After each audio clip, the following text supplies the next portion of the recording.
Assalamualaikum warahmatullahi wabarakatuh. Pada pertemuan kali ini kita akan belajar melalui video pembelajaran daring terkait dengan penyusunan neraca lajur. Untuk kompetensi dasarnya itu menganalisis akun-akun dalam penyusunan neraca lajur pada perusahaan dagang, dan untuk indikator pencapaian kompetensinya yaitu menentukan akun-akun yang terkait dengan penyusunan neraca lajur pada perusahaan dagang. Jadi pada pertemuan kali ini kita hanya membahas apa saja akun-akun yang terkait dengan penyusunan neraca lajur, dan untuk cara penyusunannya itu kita akan bahas pada pertemuan selanjutnya. Nah, di sini ada pengertian neraca lajur. Neraca lajur yaitu suatu kertas yang berkolom-kolom yang dirancang untuk menghimpun semua data akuntansi yang dibutuhkan pada saat perusahaan akan menyusun laporan keuangan dengan cara yang sistematis. Dalam neraca lajur, saldo rekening-rekening buku besar disesuaikan, diseimbangkan, dan disusun menurut cara yang sesuai dengan penyusunan rekening-rekening dalam laporan keuangan. Jadi dalam penyusunan neraca lajur ini itu pada perusahaan dagang sama jasa itu sama saja cara penyusunannya. Hanya saja untuk penyusunan di neraca lajur pada perusahaan dagang itu memuat beberapa akun seperti penjualan, retur, dan pengurangan harga penjualan, dan beban pokok penjualan. Tujuan dilakukannya penyusunan neraca lajur itu untuk mempermudah penyusunan laporan keuangan, untuk mempermudah menemukan kesalahan yang mungkin dilakukan dalam memuat jurnal penyesuaian, dan yang terakhir itu untuk menggolongkan dan meringkas informasi dari neraca saldo dan data penyesuaian sehingga persiapan sebelum disusun laporan keuangan yang bersifat final. Nah, di sini ada contoh soalnya. Di sini ada neraca saldo pada PD bagus dan informasi terkait penyesuaiannya. Nah, di sini neraca saldonya memuat akun kas, persediaan barang dagangan, piutang, perlengkapan toko, peralatan toko, gedung, utang, modal pemilik, prive, penjualan, pembelian, beban listrik dan air, beban telepon, dan terakhir beban gaji. Dengan jumlah neraca saldonya itu 57.450.000 untuk debit dan kredit.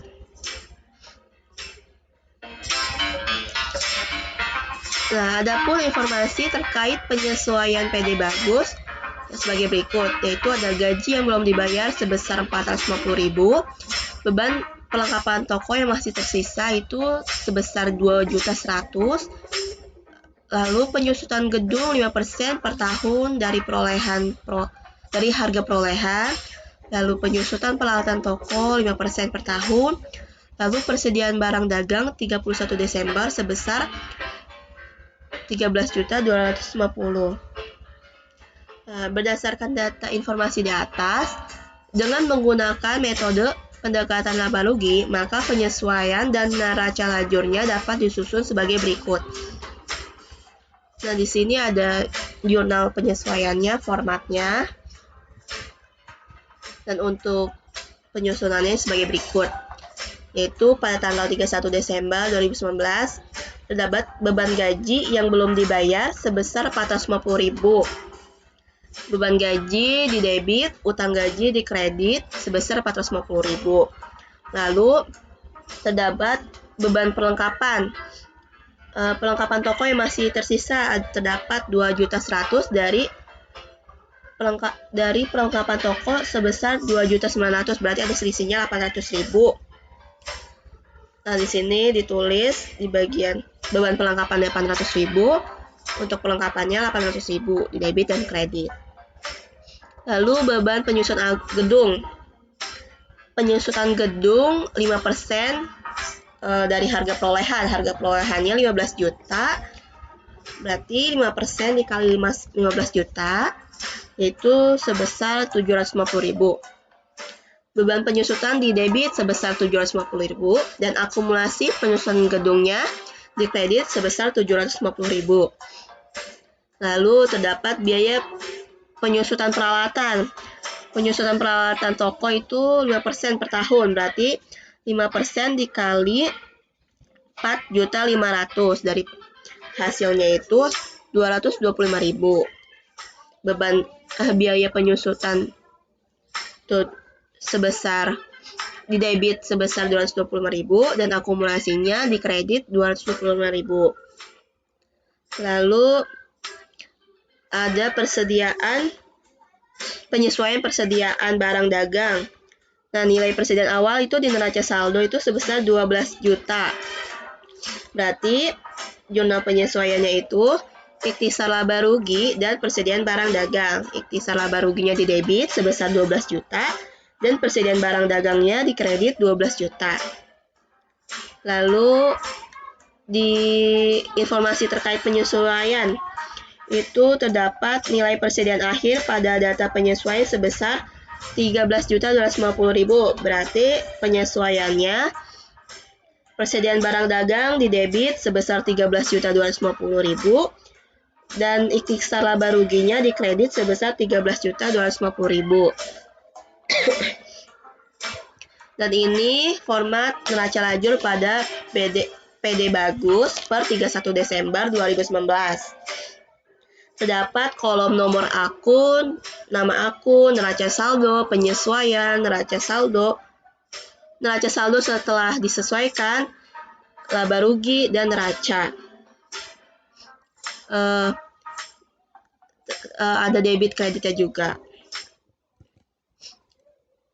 Dan ini akun-akun yang terkait dengan neraca lajur pada PD Bagus, yaitu terdapat akun kas, akun persediaan barang dagang, akun piutang dagang, akun perlengkapan toko, akun peralatan toko, akun gedung, akun utang usaha, akun modal, akun prive, akun penjualan, akun pembelian, akun beban listrik dan air, beban telepon, beban gaji.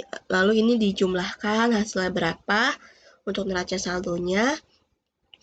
Lalu untuk penyesuaiannya terdapat akun ikhtisar laba rugi, lalu akun beban perlengkapan, beban penyusutan gedung, beban penyusutan peralatan, akumulasi penyusutan gedung, akumulasi penyusutan peralatan, dan utang gaji. Nah, ini akun-akun yang terkait pada PD Bagus di neraca lajurnya per 31 Desember 2019. Nah, untuk pertemuan kali ini cukup sekian pembelajaran hari ini. Untuk penyusunan neraca lajurnya akan kita lanjutkan pada pertemuan selanjutnya. Kita akan mengisi neraca lajurnya. Baik, cukup sekian. Kurang lebihnya mohon maaf. Wassalamualaikum warahmatullahi wabarakatuh.